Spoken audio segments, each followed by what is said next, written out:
In this video, we will be looking at using sidechain compression with a busy drum loop. Our goal is to use the loop to compress our bass track. But it's not ideal because the loop is busy, which prevents us from isolating the kick drum. We need the kick isolated because it's what we would ideally use as our compressor's sidechain trigger. Guess what, friends? There is a perfect workaround for this, and that is to have a preset track which you can import into your project that functions purely as a compressor trigger.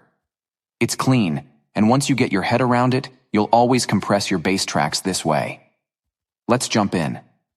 I'll just unhide the track which I imported earlier. Now you can see that the preset compressor trigger track has a tiny piece of audio on it. I'll just move the drum track down for better access to it. Anything sharp with a short attack will do, like a closed hi-hat hit or a snappy snare drum sound. If you look here, you can see that our trigger track does not need any audio outs to work.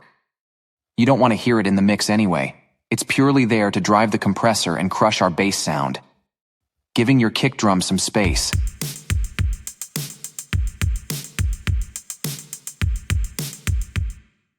Let's go to the bass track that we want the compression added to,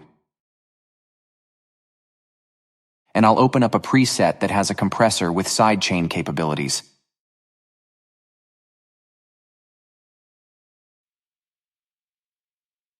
Let's choose from the list which track we want to compress our bass. Okay, here it is, the compressor trigger track.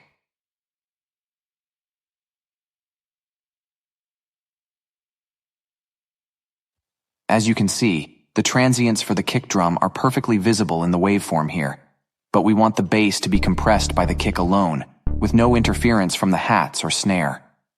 Now, simply line up the trigger audio files with your kick drum sound, and then repeat until you have the section you want compressed totally covered.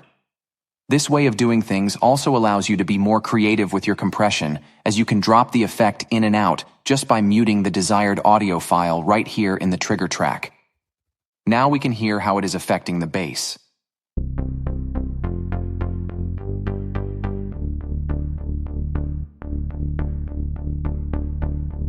Of course, we can also change the threshold so that less of the bass signal is attenuated.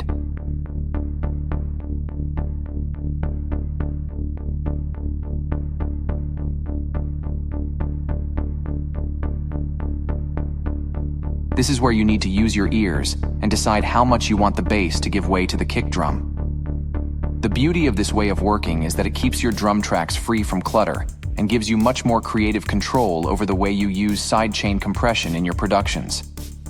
This current synth wave track is just a work in progress, but I thought as I'm working on compression right now, why not share it with you? Anyway, I hope you got something out of today's video. As always, please like and subscribe. Peace and love to you all. Bye for now, friends.